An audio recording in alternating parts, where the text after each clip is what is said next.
বন্ধু বান্ধৱীসকল, আজি বনাবলৈ লৈছোঁ এয়া টেঙেচি শাকেৰে মাছ। এয়া মই কমন কাপ মাছ লৈছোঁ আৰু এয়া লৈছোঁ টেঙেচি শাক।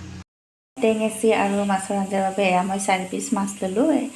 ইয়াতে নিমখ হালধি সানি ল'লোঁ আৰু এতিয়া এই গেছত কেৰাহী পাতি দিছোঁ আৰু মাছখিনি প্ৰথমতে ভাজি ল'ম। কেৰাহীত মিঠাতেল দি দিলোঁ আৰু ইয়াতে এতিয়া মাছখিনি ভাজি ল'ম।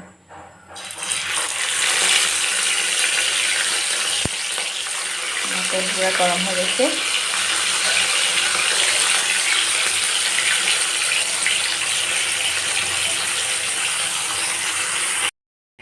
এয়া মাছ ভজা হৈ গ'ল, কেৰাহীৰ পৰা নমালোঁ আৰু এইখিনি তেলতে এতিয়া মই অকণমান মেথি গুটি ইয়াতে দি দিছোঁ আৰু এইপিনে আলু এটা বইল কৰি লৈছিলোঁ। এই আলুখিনি এতিয়া প্ৰথমে ভাজি ল'ম আৰু 2টা কেঁচা জলকীয়াও দি দিছোঁ ইয়াতে।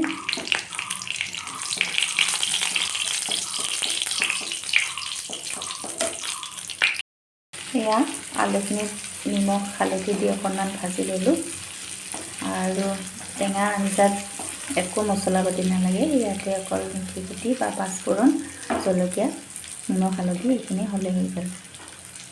আৰু এই আলুখিনি অকণমান ভজাৰ পিছত এয়া টেঙেচি পাতখিনি মই ইয়াতে দি দিছোঁ।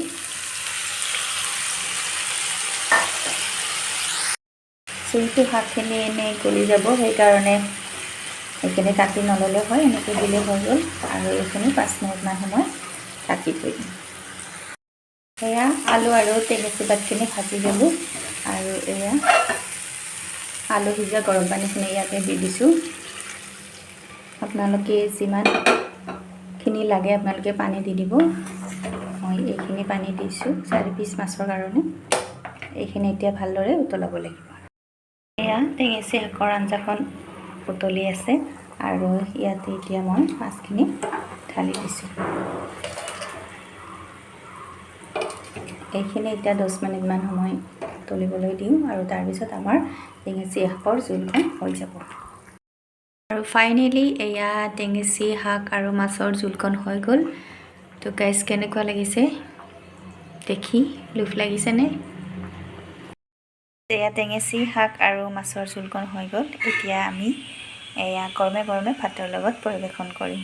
তো ভিডিঅ'টো ভাল পালে লাইক, কমেণ্ট আৰু শ্বেয়াৰ কৰি দিব আৰু মোৰ চেনেলটো যিসকলে নতুনকৈ চাই আছে ছাবস্ক্ৰাইব কৰি দিব। Bye bye.